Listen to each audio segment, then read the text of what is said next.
Hello friends, I am विशाल देवर्सी और आप देख रहे हैं मेरा यूट्यूब चैनल ट्रेजेक्ट्री एजुकेशन।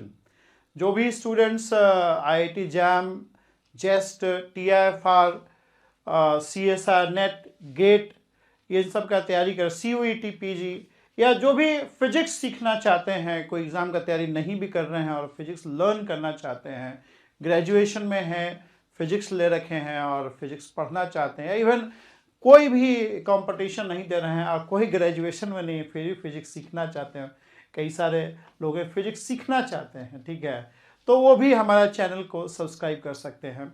आगे चल के हम लोग मैथ्स का भी टॉपिक लेंगे, like group theory, linear algebra और अप्लाइड मैथ्स का भी लेंगे हम लोग टॉपिक, ठीक है, step by step.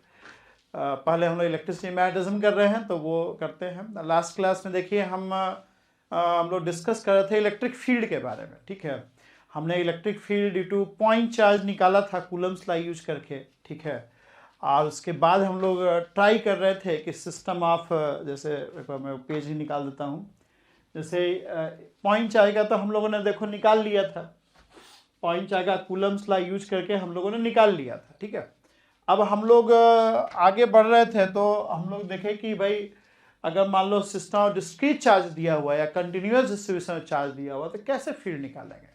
Coulomb's law तो सिर्फ पॉइंट चार्ज का फील्ड निकालने में काम आ जाएगा, ठीक है। लेकिन अगर पॉइंट चार्ज के अलावा 3 चार्ज या 2 चार्ज या n चार्ज डिस्क्रीट चार्ज दिया हुआ है तो कैसे निकालेगा, ठीक है। तो इस पर हम लोग डिस्कशन कर रहे थे और यहीं पे आपको हम छोड़ के गए थे कि भाई कैसे निकालोगे। मतलब बुक्स में तो ऐसे दिया जाता है कि भाई Q1 की वजह से निकाल लो, Q2 की वजह से निकाल लो, Q3 की वजह से निकाल लो और सबको सम कर दो। यहाँ पे आप ऐसे देखते हो कि भाई कोई ले लो चार्ज एलिमेंट ले लो, उसके ऐसे फील्ड निकाल लो और फिर उसको इंटीग्रेट कर दो।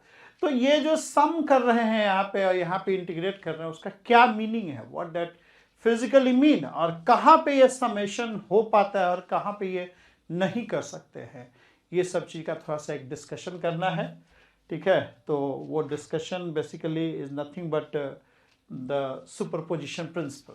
सुपरपोजिशन प्रिंसिपल पहले डिस्कस करते हैं अब फिर देखेंगे कैसे इसको अप्लाई करके system of static charges, system of discrete charges, system of continuous distribution of charge का हम लोग फील्ड निकाल सकते हैं। मतलब जहाँ भी आपको सिस्टम ऑफ डिस्क्रीट चार्जेस दिया हुआ है और system of continuous distribution of charge दिया हुआ है, वहाँ पे दो चीज़ का हम लोग यूज करेंगे। एक तो पॉइंट चार्ज की वजह से फील्ड क्या होता है वो जो हम लोग निकाले हैं उसका यूज करेंगे, और दूसरा जो हम लोग यूज करते हैं वो that is principle of superposition. तो before we use the principle of superposition I found it useful कि हम लोग एक थोड़ा सा डिस्कशन करें सुपरपोजिशन प्रिंसिपल का। कई सारा टॉपिक देखो है कि मतलब इलेक्ट्रिसिटी मैग्नेटिज्म पढ़ा जाता है या मैकेनिक्स से पढ़ा जाता है, बट ये एक चीज़ है जो कि मतलब मोस्ट ऑफ द टॉपिक में ही रहेगा। मतलब इसका एप्लीकेशन जो है बहुत वाइड है। सुपरपोजिशन का एप्लीकेशन जो है ना सिर्फ इलेक्ट्रिसिटी मैग्नेटिज्म बल्कि मैकेनिक्स के अंदर भी, क्वांटम मैकेनिक्स के अंदर भी, वेव एंड ऑप्टिक्स के अंदर बहुत ज़्यादा इसका वाइड एप्लीकेशन है। तो ये किसी एक पर्टिकुलर फिजिक्स के टॉपिक को बिलोंग नहीं करता है। ये पूरा फिजिक्स तो नहीं बोलेंगे, कुछ ऐसा सेक्शन है जहाँ पे ये अप्लाई नहीं कर पाएंगे, वो भी हम लोग डिस्कस करेंगे, ठीक है। तो हम लोग देखते हैं कि कहाँ कहाँ हम लोग व्हाट इज, पहले तो देखेंगे प्रिंसिपल ऑफ सुपरपोजिशन होता क्या है, और दूसरा चीज कहाँ अप्लाई कर सकते हैं और कहाँ नहीं कर सकते हैं। तो पहले तो क्वेश्चन आता है कहाँ अप्लाई कर सकते हैं और कहाँ नहीं अप्लाई कर सकते हैं। तो आंसर बड़ा सिंपल है, ठीक है, लेकिन वो सिंपल आंसर भी थोड़ा डिस्कस करना पड़ेगा। देखिए प्रिंसिपल ऑफ सुपरपोजिशन जो है, प्रिंसिपल ऑफ सुपरपोजिशन या सुपरपोजिशन प्रिंसिपल जो भी आप बोलते हैं, it is nothing, it is basically A property of a linear system. ये एक लीनियर सिस्टम का प्रॉपर्टी है। प्रिंसिपल ऑफ सुपरपोजिशन सिर्फ लीनियर सिस्टम में ही अप्लाई होता है, कोई नॉन लीनियर सिस्टम में इसको आप नहीं अप्लाई कर सकते हैं, ठीक है। मतलब प्रिंसिपल ऑफ सुपरपोजिशन सिर्फ लीनियर सिस्टम में ही अप्लाई होता है, it cannot be applied in a non linear system. इसका अब ये लीनियर सिस्टम में क्यों अप्लाई होता है और क्यों नॉन लीनियर सिस्टम अप्लाई नहीं हो सकता है वो बड़ा क्लियर हो जाएगा once you understand when do you call a system to be linear. अब मतलब मैंने एक चीज़ का आंसर बताया और एक दूसरा क्वेश्चन खड़ा हो गया। जैसे हम बोले कि principle of superposition apply to linear system, अब नेक्स्ट क्वेश्चन हो जाएगा लीनियर सिस्टम क्या है, ठीक है। लीनियर सिस्टम क्या है, तो पहले उसको भी समझिए पहले कि लीनियर सिस्टम क्या है और कैसे प्रिंसिपल सुपरपोजिशन अप्लाई होता है, वो भी समझ में आ जाएगा। तो the question reduces to what is linear system. किसको, कौन से सिस्टम, कौन से फिजिकल सिस्टम को हम लीनियर सिस्टम बोलते हैं। When do you call a system to be linear, system को लीनियर कब बोलते हैं, वो एक बार हम लोग थोड़ा समझा जाए। अब फिर देखेंगे कैसे प्रिंसिपल सुपरपोजिशन जो है लीनियर सिस्टम का प्रॉपर्टी है। So question is what is linear system. Linear system क्या है, एक जनरल डिस्कशन हम लोग कर रहे हैं प्रिंसिपल सुपरपोजिशन पे, ठीक है। एक बार ये हम लोग को समझ में आ जाएगा तो मतलब हम लोग इसको बड़ा अच्छे से अप्लाई करेंगे। और अप्लाई तो देखो, जो नहीं जानते हैं लीनियर सिस्टम वो भी कर ही रहे हैं, लेकिन एक होता है ना कि अप्लाई करते समय हमको पता है कि हम क्या कर रहे हैं। एक है कि अप्लाई करते समय बस अप्लाई कर रहे हैं क्योंकि लोगों ने बोला है या बुक में लिखा है या टीचर ने बोल दिया है, ऐसा वाला, तो उसमें मतलब मज़ा नहीं आएगा। मतलब कोई चीज़ आप अप्लाई कर रहे हैं तो आपको पता होना चाहिए क्यों अप्लाई कर रहे हो, क्या कर रहे हैं। एक्चुअली हम लोग जो प्लस कर रहे हैं E=E1 + E2 + E3, तो आखिर कर क्या रहे हैं, मतलब समझ रहे हैं, मतलब क्या है वो, क्यों कर रहे हैं, तो ये चीज़ जानना जरूरी है, ठीक है। तो जिनको जल्दी है वो स्किप कर सकते हैं, ठीक है, लेकिन जिनको फिजिक्स समझना है वो करें इसको अच्छे से, है ना। एग्ज़ाम तो क्लियर होते रहेगा, फिजिक्स समझ में आ जाएगा तो एग्ज़ाम तो अपने आप क्लियर हो जाएगा, ठीक है। ओके, मतलब वाइस व्यवस्था में नॉट बी ट्रू, जो एग्ज़ाम क्लियर कर रहे हैं उनको फीस बहुत अच्छा आता है ऐसा जरूरी नहीं है, लेकिन जिनको फीस बहुत अच्छा आता है एग्ज़ाम तो क्लियर करेंगे, ठीक है, ये सियोरिटी रहेगा। Okay, so what is linear system, when we call a system to be linear. देखो किसी भी सिस्टम में, पहले डिस्कस करते हैं व्हाट इज लीनियर सिस्टम। देखो कोई भी सिस्टम आप पढ़ते हो तो सिस्टम पढ़ते हो तो क्या पढ़ते हो, एक्चुअली सिस्टम के प्रॉपर्टीज को पढ़ते हो। आप सिस्टम के प्रॉपर्टीज को पढ़ते हैं, जैसे मैकेनिक्स पढ़ते हैं तो आप क्या पढ़ते हैं, आप position mechanics, what mechanics is all about. Mechanics में जो मैकेनिकल सिस्टम है, जो क्लासिकल सिस्टम है, उसके अलग अलग एट्रीब्यूट्स को पढ़ते हैं, अलग अलग एट्रीब्यूट्स को पढ़ते हैं। जैसे पोजीशन कहाँ है, जैसे सोलर सिस्टम पढ़ रहे हैं तो what we study, where is sun, where is earth, where is Jupiter, where is Saturn, ठीक है, और उनका क्या वेलोसिटी है, मोशन क्या है, तो ये सब चीज़ पढ़ते हैं। तो अलग अलग एट्रीब्यूट्स को हम लोग बेसिकली क्वांटिफाई करते हैं अलग अलग फिजिकल क्वांटिटी में। जितने भी फिजिकल क्वांटिटी हैं वो बेसिकली अलग अलग एट्रीब्यूट को रिप्रेजेंट कर रहा है, अलग अलग एट्रीब्यूट को क्वांटिफाई कर रहा है। जैसे पोटेंशियल एनर्जी है, पोटेंशियल एनर्जी क्या क्वांटिफाई करता है, वो बेसिकली कन्फिगरेशन को करेक्टराइज करता है, वो कन्फिगरेशन को करेक्टराइज करता है। अगर एक भी पार्टिकल का पोजीशन चेंज हो जाएगा तो पोटेंशियल एनर्जी बदल जाएगा। काइनेटिक एनर्जी क्या करेक्टराइज करता है, वो मोशन करेक्टराइज करता है, ठीक है। ऐसे वेलोसिटी जो है वो मोशन करेक्टराइज करता है, लीनियर मोमेंटम मोशन भी करेक्टराइज करता है, उसका डायरेक्शन को भी देखता है, ठीक है। तो इस तरह से अलग अलग फिजिकल क्वांटिटी जो है अलग अलग फिजिकल एट्रीब्यूट को करेक्टराइज करता है या क्वांटिफाई करता है। अब देखो जो अलग अलग फिजिकल एट्रीब्यूट्स हैं, ठीक है, तो उनको हम लोग ब्रॉडली दो क्लासेस में डिवाइड करते हैं। कुछ एट्रीब्यूट्स तो कॉज होते हैं और कुछ एट्रीब्यूट्स इफेक्ट्स होते हैं। जो एट्रीब्यूट है, फिजिकल एट्रीब्यूट्स हैं, जो फिजिकल एट्रीब्यूट्स हैं उनको हम लोग कॉज और क्या लिख रहे हैं यार, CAUSE, कॉज एंड इफेक्ट, इसमें हम लोग क्लासिफाई करते हैं। और कॉज इफेक्ट क्या है, जैसे हम लोग बोलते हैं where there is smoke there is a fire, बोलते हैं where there is smoke there is fire, मतलब कहीं से अगर धुआं निकल रहा है तो वहां जरूर कोई आग लगा हुआ है, मतलब वहां पे फायर होगा।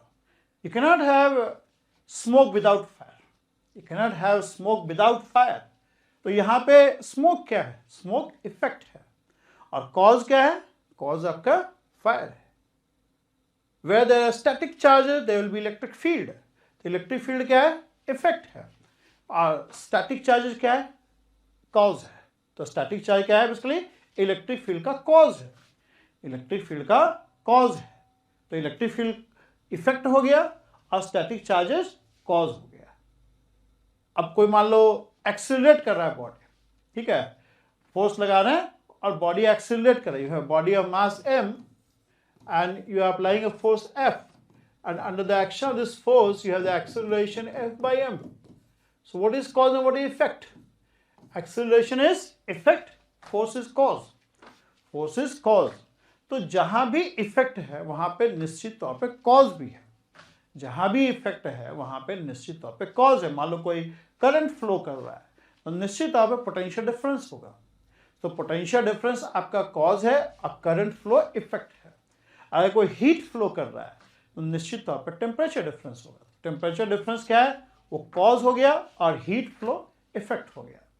हीट फ्लो आपका इफेक्ट हो गया. मैग्नेटिक फील्ड मतलब मैग्नेटिक फील्ड इफेक्ट है. कॉज क्या है? करंट.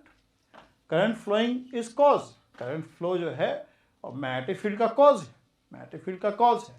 ठीक है. अगर कोई मान लो विंड ब्लो कर रहा है, एयर फ्लो कर रहा है, air flowing air is called wind, तो निश्चित आप प्रेशर डिफरेंस हो जाएगा. तो प्रेशर डिफरेंस कॉज है और विंड जो है इफेक्ट है. विंड आपका इफेक्ट है. तो मतलब अलग अलग फिजिकल क्वांटिटी कॉज इफेक्ट में क्लासीफाई करते हैं.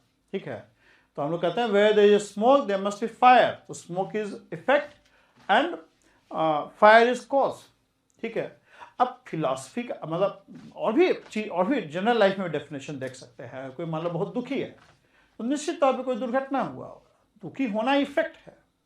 और जो मान लो कोई फेल कर जाता है, कोई बच्चा फेल कर गया तो बहुत दुखी हो जाता है. तो दुखी होना इफेक्ट है. कॉज क्या? फेल होना. फेल होना आपका कॉज है और दुखी होना इफेक्ट है. तो अलग अलग क्वांटिटी है. तो हम लोग किसी को कॉज में किसी को इफेक्ट डिपेंडिंग ऑन रिलेशन हम लोग क्लासीफाई कर देते हैं. तो फिलासफर जो है वो तो यहीं तक रुक जाएगा. ठीक है. मतलब where there is smoke there must be fire. Philosophy में बोलते हैं ना लोग कि where there is smoke there must be fire. तो फिलॉसफी का लोग तो यहीं तक रुक जाएगा, फुल स्टॉप मार देगा. लेकिन फिजिक्स का लोग था उससे अधिक सोचेगा. फिजिक्स का लोग जो है उससे बियॉन्ड जाने की कोशिश करेगा. वो न सिर्फ कॉज इफेक्ट को समझेगा बल्कि कॉज इफेक्ट को कोरिलेट भी करेगा. मतलब how much smoke from how much fire. मतलब philosopher will say where there is smoke there must be fire. Physics people will say okay ठीक है, where there is smoke there is a fire. But physics will go beyond it. It will try to quantify the things and not only quantify the thing but correlate also. वो smoke को भी quantify करेगा, fire को भी quantify करेगा. न सिर्फ quantify करेगा बल्कि क्वांटिफाई करने का उसको कोरिलेट भी करेगा. मतलब how much smoke from how much fire वो कोरिलेट करेगा. It will believe in correlation. हम लोग सिर्फ ये नहीं बात करेंगे कि अगर फोर्स लग रहा है तो एक्सेलरेशन होगा. नहीं, फोर्स लग रहा है एक्सेलरेशन होगा, but how much acceleration from how much force. That's what we do actually. And that leads us to Newton's second law. Newton's second law is nothing but it's a correlation between the cause, which is force, and effect, which is your acceleration. So physics people go beyond this philosophy part of cause and effect. They try to quantify causes and effects, and they also try to correlate it. तो जब correlation का बात आता है तो वहां पे आ जाता है मैथमेटिक्स. कोई कोरिलेशन कैसे होगा? कोरिलेशन किसी इक्वेशन के फॉर्म में होगा. कोरिलेशन जो है किसी इक्वेशन के फॉर्म में होगा. और वो इक्वेशन आपका कुछ इस टाइप का भी हो सकता है. This is nothing but algebraic equation. Algebraic equation. वो कोरिलेशन जो है कुछ ऐसा भी हो सकता है आपका. That correlation can be of this kind. ये क्या है? ये लीनियर डिफरेंशियल इक्वेशन है, partial linear differential equation of first order. वो कोरिलेशन कुछ ऐसा भी हो सकता है. Lx, Ly, Lz, and here we can have Ixx, Ixy, Ixz, Iyx, Izx.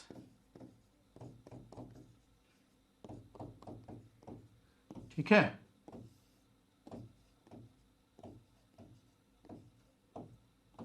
This matrix is moment of inertia tensor. This matrix is moment of inertia tensor. या वो correlation कुछ exponential टाइप का भी हो सकता है. जैसे resistivity of semiconductor depend on जो current in the semiconductor depends exponentially on voltage. ठीक है. तो जहां correlation का बात करेंगे वहां पे मतलब मैथमेटिक्स आएगा. तो the correlation can be of this kind. It can be either linear algebraic equation or linear differential equation or this kind of matrix equation. तो अगर cause और effect, if the cause and effect are related by either linear algebraic equation or linear differential equation or this matrix equation, in that case I'll call that system to be linear.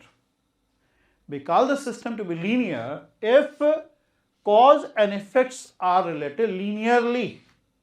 Related linearly का मतलब है it can be either linear algebraic equation or it can be linear differential equation or it can be a kind of matrix equation. Like over here we have written L equals to I omega, where I is moment of inertia tensor, moment of inertia tensor of rank 2. Moment of inertia tensor of rank 2. A matrix 3 by 3 matrix is nothing but a tensor of rank 2. एक vector जो होता है that is tensor of rank 1. A scalar is tensor of rank 0. ठीक है. So matrix square matrix is nothing but tensor of rank 2. ठीक है. Tensor पढ़ने का भी कोई नीड नहीं है, ये होता है इसलिए मैंने बता दिया आपको. तो कहने का मतलब ये है we call the system to be linear. A system is said to be linear. Said to be linear if cause and effects are related linearly. And this related linearly means what? It can be linear algebraic equation just like over here, or it can be linear differential equation, or it can be matrix equation. अगर इस तरह का relation है, linear relation है, उस case में हम लोग ऐसे सिस्टम को लीनियर सिस्टम बोलते हैं. ऐसे सिस्टम को हम लोग लीनियर सिस्टम बोलते हैं. तो Newton second law is applicable in classical system. तो I can say the Newtonian classical system है लीनियर सिस्टम. आप चारों मैक्सवेल इक्वेशन देख लो. You see all the 4 Maxwell equation. चारों मैक्सवेल इक्वेशन आप देखो. This is the Maxwell equation. The second Maxwell equation is this. Then you have the Maxwell equation as this. The vector sign है.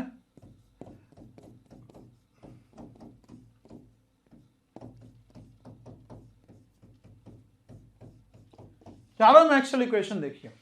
They all are linear equations. They all are linear equation. तो हम कह सकते हैं कि electromagnetic system ये linear system. Because यहाँ पे कॉज एंड इफेक्ट्स जो हैं, यहाँ पे देखो static charge cause and electric field effect. यहाँ पे तो हम कहते हैं magnetic monopole doesn't exist. Magnetic monopole if it would have existed that is the cause of magnetic field. और there is a great chances कि in sooner or later we are going to find out those magnetic monopoles. ठीक है. ऐसे varying magnetic field is the cause of electric field. The electric field over here is basically electric field non conservative nature. यहाँ पे current is the cause of this magnetic field. तो यहाँ पे देखिए cause and effects जो electromagnetism में है they are related by linear differential equations. I can say electromagnetic system a linear system. Electromagnetic system a linear system. You might have seen this kind of equation also. Del square psi plus 2m E minus V by h cross square equals to E psi. Sorry, 0. इधर कर दिया तो या इसको इस form में लिखो ना. 0 लिखो. So what is this? This is Schrodinger wave equation. This is Schrodinger wave equation. ये क्या है? This is linear equation. This is linear equation. Linear equation of second order. Linear equation of second order. This is also a linear equation. This is also a linear equation. You might have seen this also.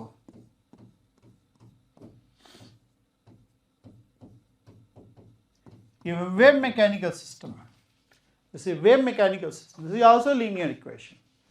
तो कहने का मतलब है कि most of the system which we are studying in physics, वो अधिकतर system जो face में हम लोग पढ़ते हैं वो सब लीनियर सिस्टम होता है. All are linear system. ठीक है. इलेक्ट्रॉनिक्स, सेमीकंडक्टर में देखिए जो आपका पोटेंशियल डिफरेंस और करंट का जो रिलेशन है जैसे आप मेटल्स में तो ये होता है ना V equals to IR, but this relation does not hold good in semiconductor.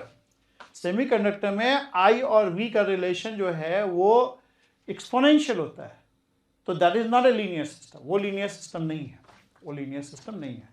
So most of the system which nature has made is a linear system. That's why we also say nature loves linearity. Nature loves linearity. ठीक है, nature loves linearity. हालांकि real life में linearity उतना follow नहीं होता है। ठीक है, रियल लाइफ में अगर मान लो एग्ज़ाम होता है और फिर रिजल्ट आता है, मान लो आपके 5 सब्जेक्ट हैं, जैसे हम लोग बचपन में एग्ज़ाम देते थे स्कूल में, तो 5-6 सब्जेक्ट होता था, English, Hindi, maths, science, SST, Sanskrit, ये सब मिला के 5-6 सब्जेक्ट बनते थे। तो मतलब अभी तो ऐसे स्कूल वगैरह में देखते हैं कि एक ही सा रिजल्ट आ जाता है, रिपोर्ट कार्ड बनता है। ठीक है, उस समय हम लोग बिहार में पढ़ते थे तो वैसा नहीं होता था। टीचर आते थे और टर्मिनल एग्जाम का कॉपी लेके आते थे, अपने क्लास में कॉपी बांटते थे और बताते थे कि ये तुम्हारा मार्क्स है। मतलब अलग अलग टीचर कॉपी लेके ही आते थे और दिखाते थे। ठीक है, तो कई मान लो फेलुअर बच्चा है, ठीक है, बहुत फेल करने वाला है या पास होने का उम्मीद रखे हुए है लेकिन फिर भी फेल कर रहा है, तो पहला सेमेस्टर फेल करेगा तो बहुत दुखी हो जाएगा। ठीक है, सेकेंड सेमेस्टर फेल करेगा तो दुखी होगा बट थोड़ा सा कम दुखी होगा, थर्ड में तो और कम दुखी होगा, 50 सेमेस्टर फेल करेगा तो मान के चल रहा है कि हम फेल ही कर रहे हैं। तो कहने का मतलब वो लीनियर नहीं है। मतलब लीनियर सिस्टम में देखो, लीनियर सिस्टम में क्या होगा, जैसे लीनियर सिस्टम में ऐसा है कि अब थोड़ा सा हम लोग सुपरपोजिशन पे आते हैं, आएंगे उस एग्जाम्पल फेल करने वाले एग्जाम्पल पे। देखिए ये लीनियर सिस्टम का डेफिनेशन तो लिख दिया। अब लीनियर सिस्टम में देखो कॉज और इफेक्ट जो है लीनियर रिलेशन फॉलो कर रहा है, लीनियर रिलेशन फॉलो कर रहा है। तो इसका एक जो आउटकम है that is principle superposition. Principle superposition देखो क्या बोलता है, प्रिंसिपल सुपरपोजिशन देखिए क्या बोलता है वो थोड़ा समझिए एक बार। Let's come to principle superposition. ठीक है, प्रिंसिपल ऑफ, और देखेंगे कि how it flows from linear system, कैसे ये लीनियर सिस्टम से निकल के आता है। लीनियर इक्वेशन जो है ना वो कैसे linear equation leads to principle superposition. Principle of superposition देखिए क्या है, देखिए प्रिंसिपल सुपरपोजिशन क्या है वो समझना है। मान लो कोई लीनियर सिस्टम दिया हुआ है, you are given a linear system. यहां एक जनरल डिस्कशन करेंगे। ठीक है, इसका एक एग्जांपल यहां ले लेते हैं, एक linear system, simplest linear system I am taking. एक लीनियर सिस्टम जो है ये लीनियर सिस्टम है और एक एग्जांपल यहां पे ले लिया जाए, मास m और से फोर्स F लग रहा है। ठीक है, we have taken a linear system, force बाद में लगाना। Here we are talking in general, और यहाँ पे एक स्पेसिफिक सिस्टम में वही चीज करके देखते रहेंगे। ठीक है, तो if you are given a linear system, if I given, I am discussing principle superposition right now. ठीक है, लीनियर सिस्टम पढ़ लिया। ठीक है, लीनियर सिस्टम क्या होता है हम लोग देख लिए कि कॉज इफेक्ट लीनियरली रिलेटेड होता है तो उसको लीनियर सिस्टम बोलते हैं। अब हम देख रहे हैं कि how linearity of a system leads to principle superposition, वो डिस्कस करना है, कोशिश करना है। देखिए what is principle superposition. It says कि अगर किसी लीनियर सिस्टम पे कोई cause, if on a linear system you have a cause C1 acting, अगर किसी लीनियर सिस्टम पे C1 कॉज एक्ट कर रहा है और that is leading to an effect E1, अगर कोई लीनियर सिस्टम पे कॉज C1 एक्ट कर रहा है और उस कॉज की वजह से सिस्टम के अंदर E1 इफेक्ट प्रोड्यूस हो रहा है, मतलब यहां पे मान लो एक F1 फोर्स लग रहा है। F1 फोर्स क्या है, कॉज है। ठीक है, and that is leading to the acceleration A1 which is given by this. ठीक है, अच्छा अगर मान लो कॉज C2 एक्ट कर रहा है, मतलब cos C1 acting alone on the linear system is giving rise to effect E1, and if cos C2 acting alone on linear system, remember, mark my words, I am saying cos C1 acting alone on linear system is giving rise to effect E1, and if cos C2 acting alone on linear system give rise to effect E2, like force F1 acting alone on the system of single mass is giving rise to acceleration A1, and cos C2 acting alone on this linear system is giving rise to effect E2. So cos C2 over here is F2. Okay? Then if the system is linear, then if these two causes act together, अगर cos C1 अकेले act करके effect E1 produce कर रहा है और cos C2 अकेले act करके E2 produce कर रहा है, then if the system is linear, then in that case, according to principle of superposition, if the two causes act together, then in that case आपको इफेक्ट निकालने का जरूरत नहीं है. The effect will be simply the sum of the individual effect of these causes. मतलब कोई cause C1 act कर रहा है, ठीक है, और उसकी वजह से इफेक्ट E1 प्रोड्यूस हो रहा है, और कोई cause C2 एक्ट कर रहा है और उसकी वजह से इफेक्ट E2 प्रोड्यूस हो रहा है, देन अगर ये दोनों कॉजेज एक साथ एक्ट करेंगे तो जो इफेक्ट प्रोड्यूस होगा वो simply some of individual effect होगा. अब ये सम आपका स्केलर सम होगा अगर इफेक्ट स्केलर क्वांटिटी है. अगर इफेक्ट वेक्टर क्वांटिटी है तो ये सम जो हो जाएगा वेक्टर सम हो जाएगा. जैसे यहाँ देखिए, अगर फोर्स F1 अकेले एक्ट करता है तो एक्सेलरेशन A1 प्रोड्यूस हो रहा है, F2 अकेले एक्ट करता है तो एक्सेलरेशन A2 प्रोड्यूस हो रहा है. अगर दोनों एक साथ एक्ट करेगा तो एक्सेलरेशन आपको कैलकुलेट करने की जरूरत नहीं है, ये simply some of the individual acceleration हो जाएगा.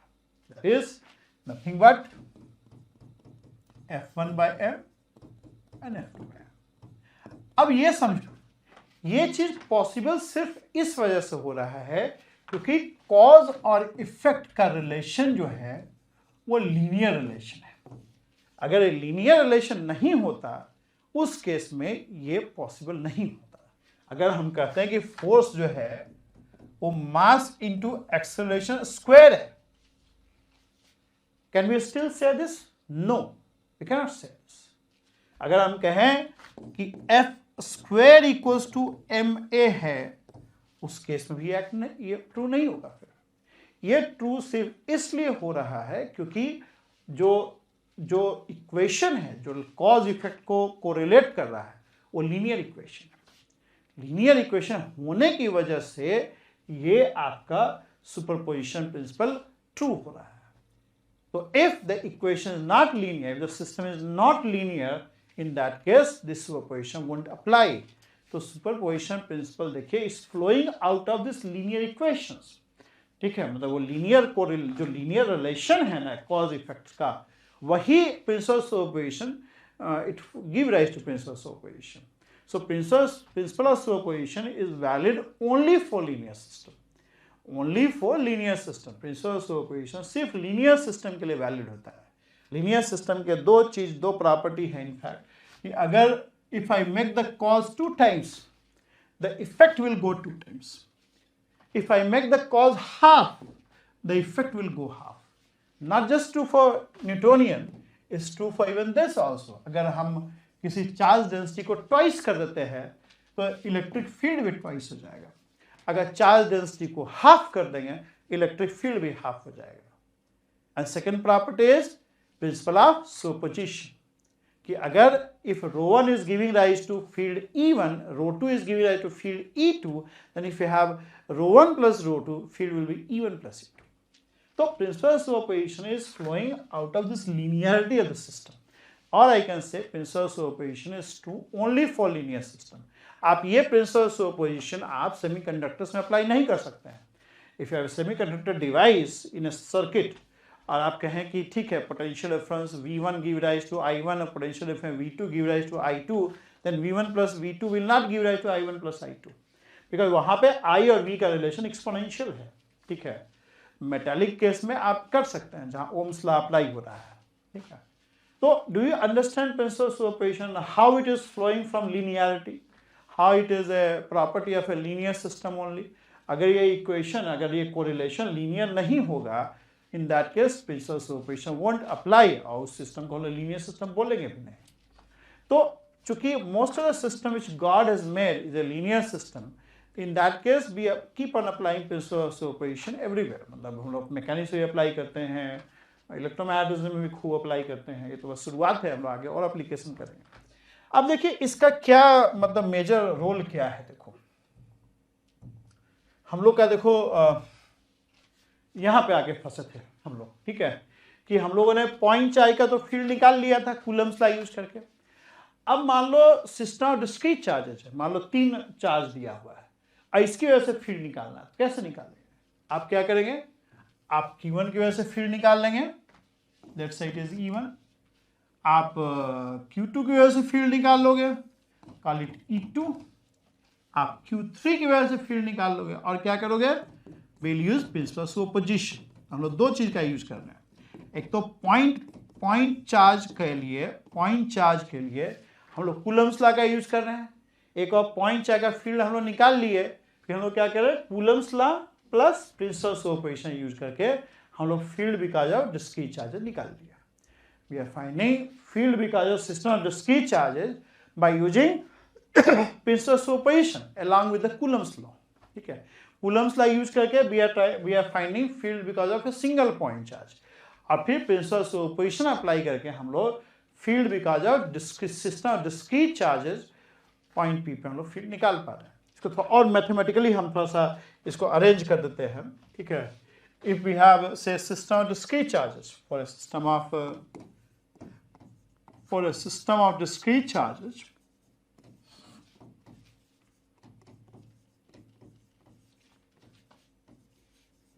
ठीक है, अगर कोई मान लो सिस्टम ऑफ डिस्क्रीट चार्ज है, मान लो एक कोऑर्डिनेट सिस्टम ही ले लेते हैं हम लोग।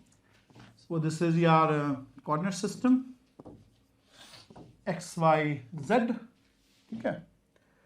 और सपोज करो ये system of discrete charge, you have Q1, Q2, Q3, Qy से Qn, and let's define the position by R1 vector, R2, Rn, so this is Ri, and this is your say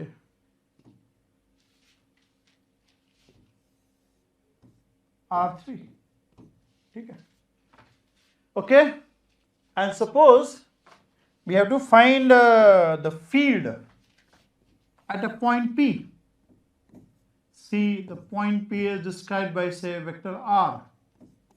मान लो इस system discrete charge दिया हुआ है और इसकी वजह से सिस्टम डिस्क्रीट चार्ज की वजह से पॉइंट P पे फील्ड निकालना है। तो चार्ज क्या है, चार्ज कॉज है और फील्ड इफेक्ट है। तो हम क्या करेंगे, Q1, Q2, Q3, Qn की वजह से इंडिविजुअल फील्ड निकाल लेंगे। मतलब ये Q1, Q2, Q3, Qy, Qn क्या है, ये कॉजेज हैं, C1, C2, C3, Ci, है, ठीक है। तो n कॉजेज की वजह से इंडिविजुअल इफेक्ट्स निकाल लिया। अब अगर एक साथ कॉज एक साथ आ जाएगा तो इफेक्ट्स भी सम हो जाएगा। प्रिंसिपल सुपरपोजिशन यही करता है ना, क्योंकि ये सिस्टम स्टैटिक चार्जेज है, पूरा इलेक्ट्रोमैग्नेटिक सिस्टम लीनियर सिस्टम है। तो ऑफकोर्स इलेक्ट्रोस्टैटिक सिस्टम तो एक special kind of electromagnetic system है ना, जहाँ चार्जर रेस्ट पे है, तो principle superposition will apply to electrostatic system also, ठीक है। Moreover electrostatic system is governed by this equation which is linear equation. तो of course principle superposition will be valid. तो हम क्या करेंगे, हमारा अप्रोच क्या है, हम इंडिविजुअल चार्जेस की वजह से फील्ड निकाल लेंगे और अगर ये चार्जेस एक साथ एक सिस्टम फॉर्म करेगा तो जो फील्ड होगा it will simply the sum of individual field. This sum is nothing but we are using principle of superposition, ठीक है। तो अप्रोच क्या होगा हम लोग का, हम लोग क्या करेंगे, पहले इंडिविजुअल चार्ज की वजह से फील्ड निकालेंगे। सपोज करो Qi की वजह से फील्ड निकालना है। Suppose we want to find field to Qi, फिर समेशन करेंगे। Qi से दूरी क्या हो जाएगा, it will be given by R vector minus Ri, ठीक है, R वेक्टर माइनस Ri। तो Qi की वजह से फील्ड क्या हो जाएगा, Ei is going to be, जो मैग्नीट्यूड हो जाएगा it will be 1/4πε0 Qi, and distance of point P from Qi will be what, R minus Ri। और एक यूनिट वेक्टर ले लो इधर, Ei क्या होगा, Ei is nothing but R minus Ri on magnitude of r minus r, ठीक है, or you can say this is ui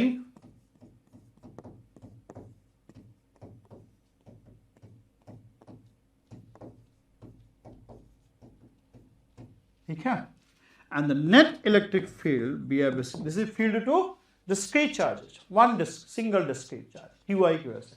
यहाँ पे हमने कूलम्स लगा यूज करके फील्ड का एक्सप्रेशन निकाला था, वो यूज कर लिया हमने। अब हम लोग प्रिंसिपल सुपरपोजिशन यूज कर रहे हैं, ठीक है। The net electric field will be simply the sum of the field to individual charges. तो समेशन कर देंगे आप, तो ये आ जाएगा summation 1/4πε0 summation QI R minus RI upon, and I goes from 1 to n charge. So what we have done, we have used two things, the field due to single point charge जो कि हम लोग Coulomb's law से निकाले हैं, and the principle of superposition, and the principle of superposition, and in this way we calculate the field due to system of n discrete charges। हम लोग field due to system of n discrete charges हम लोग निकाल लेते हैं, ठीक है। ये इन जनरल निकाले हैं तो थोड़ा कॉम्प्लिकेटेड सा दिख रहा है आपको, जो फील्ड आएगा निकालने वो तो स्पेसिफिक केस है। जैसे स्क्वायर पे मान लो ऐसे दे देगा, स्क्वायर है, वर्टेक्स पे चार्जर रखा हुआ है, फील्ड निकालो, तो ये सब थोड़ा सा सिंपल आएगा, ठीक है। ये तो इन जनरल हम लोग एक्सप्रेशन ड्रा किए हैं ना, तो ये थोड़ा सिंप्लीफाई हो जाएगा स्पेशल केसेस में, ठीक है। स्पेशल केस में थोड़ा सिंप्लीफाई होकर आएगा आपका फाइनल एक्सप्रेशन, ठीक है। So this is how we do it. हम लोग यहाँ पे प्रिंसिपल सुपरपोजिशन अप्लाई करते हैं। आपको समझ में आ रहा है प्रिंसिपल सुपरपोजिशन क्या है, कब लगता है, क्यों लगता है, कहाँ से आता है, ये सब चीज़ क्लियर होना चाहिए। ये सब क्लियर होने से आपको फिर इसमें इंटरेस्ट भी रहेगा, ठीक है, ऐसे रटने वाला चीज़ बन जाएगा, ठीक है। अच्छा, ऐसा ही कुछ हम लोग सिस्टम कंटिन्यूअस डिस्ट्रीब्यूशन चार्ज के लिए भी करते हैं। For a system of continuous distribution of charges,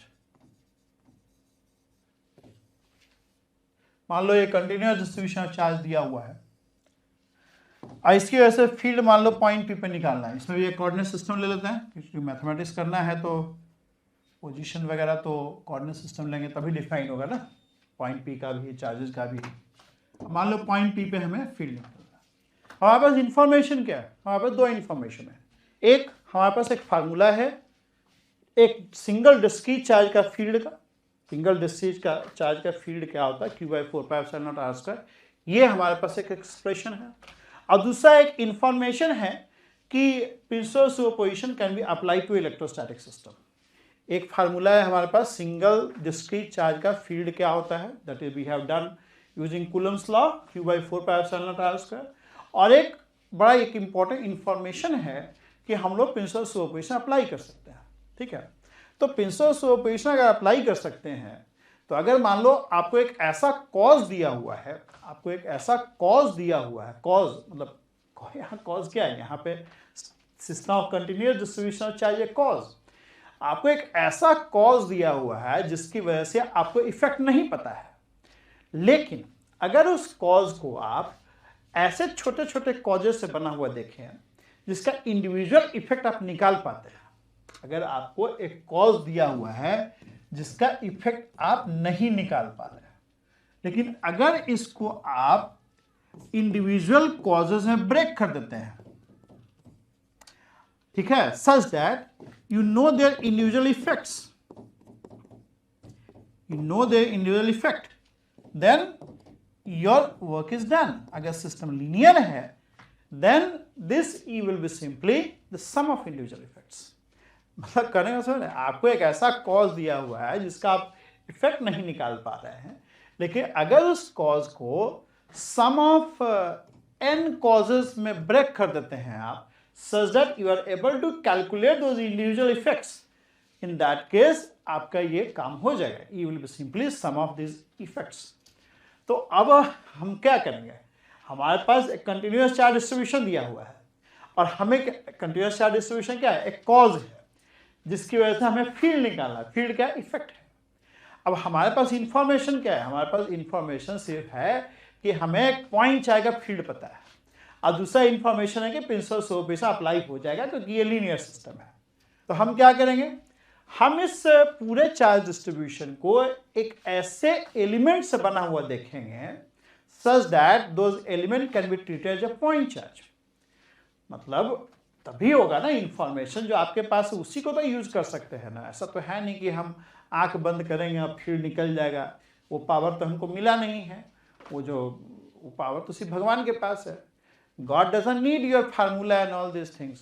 God will close eyes and get the field. But that power we have not got. तो हमारे पास जो इंफॉर्मेशन है वो ये है कि हमें सिंगल पॉइंट चार्ज का फील्ड पता है और हमें ये मालूम है कि प्रिंसिपल सुपरपोजिशन अप्लाई हो सकता है। तो तरीका क्या है, तरीका यही है कि इस चार्ज डिस्ट्रीब्यूशन को ऐसे एलिमेंट से बना हुआ देखा जाए such that those element can be treated as a point charge. तो हम क्या करेंगे, I'll see this charge distribution as made up of infinitesimally small elements. हम लोग इस चार्ज डिस्ट्रीब्यूशन को इनफाइनेटेसिमली स्मॉल एलिमेंट से बना हुआ देखेंगे। हम लोग इस चार्ज डिस्ट्रीब्यूशन का एलिमेंट लेंगे, that element would be infinitesimally very small. ठीक है, एक डीटो एलिमेंट ले लिया, वॉल्यूम एलिमेंट ले लिया। ठीक है, अगर वॉल्यूम डिस्ट्रीब्यूशन होगा तो वॉल्यूम एलिमेंट लेंगे, सरफेस डिस्ट्रीब्यूशन होगा सरफेस एलिमेंट लेंगे, 2 डायमेंशनल 3 डायमेंशनल जैसा ही डिस्ट्रीब्यूशन है। अगर 3 डायमेंशनल डिस्ट्रीब्यूशन है तो एलिमेंट भी 3 डायमेंशनल होगा, है ना, और 2 डायमेंशनल डिस्ट्रीब्यूशन तो एलिमेंट 2 डायमेंशनल हो जाएगा। अगर 1 डायमेंशनल डिस्ट्रीब्यूशन रॉड वगैरह पे एलिमेंट भी 1 डायमेंशनल होगा, डिपेंड्स क्या केस आ रहा है। बट इन जनरल मान लो 3 डायमेंशनल डिस्ट्रीब्यूशन है तो एक एलिमेंट हमने ले लिया डीटो। ठीक है, और डीटो पे जो चार्ज होगा that will be dq. dq is nothing but rho d tau. ठीक है, और ये एलिमेंट इनफाइनेटेसिमली स्मॉल है। Let's call this the position vector of this element as r dash। ठीक है, तो this dq is infinitesimally small charge element, so it is so small that I can treat it as a point charge. हम इसको point charge की तरफ treat कर सकते हैं, और एक बार इसको आप पॉइंट चार्ज की तरफ ट्रीट कर लेंगे तो आपका काम हो जाएगा। क्यों? क्योंकि आपको पॉइंट चार्ज का फील्ड पता है, आपको पॉइंट चार्ज का फील्ड मालूम है ना, तो आपका काम तो हो ही जाएगा। फिर आप क्या करेंगे, आप इस dq की वजह से फील्ड निकाल लेंगे। आप इस dq की वजह से फील्ड निकाल लेंगे। dq की वजह से फील्ड क्या होगा बताओ, what will be field because of dq?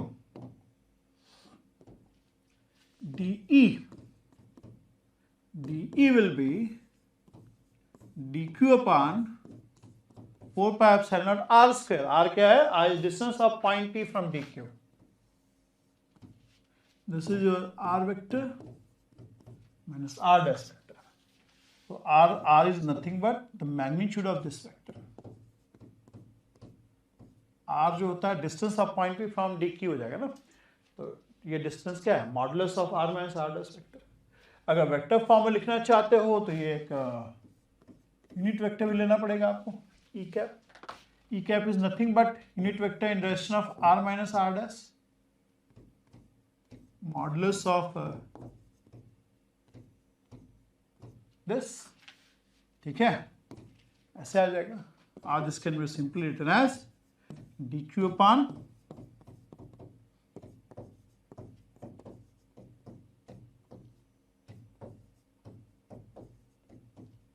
This. ठीक है, हमने क्या किया, इस चार्ज डिस्ट्रीब्यूशन को dq एलिमेंट से बना हुआ देखे। dq element infinitesimally small element है, उसका फील्ड हमें पता है, कूलम्स का यूज करके निकाल चुके हैं, और उसके हम लोग प्रिंसिपल ऑफ सुपरपोजिशन लगा लेंगे। Principle superposition is nothing but we will just find dq, अलग अलग dq की वजह से फील्ड निकाल लेंगे और उसको सम कर देंगे।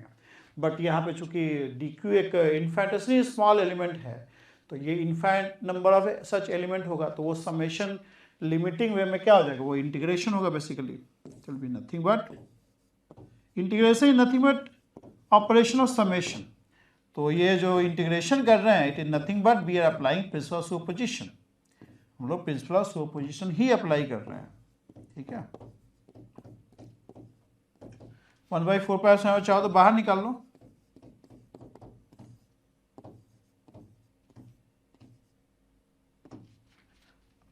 आर माइनस आर डैश, ठीक है। ये तो इन जनरल एक्सप्रेशन लिख रहे हैं, मतलब स्पेसिफिक चार्ज कन्फिगरेशन दिया है तो ये सब इवेल्युएट होगा आपका प्रॉपर, ठीक है। और इंटीग्रेशन किसके ऊपर है, over the whole charge distribution, जिसका एलिमेंट लेंगे उसी के ऊपर इंटीग्रेशन होगा ना।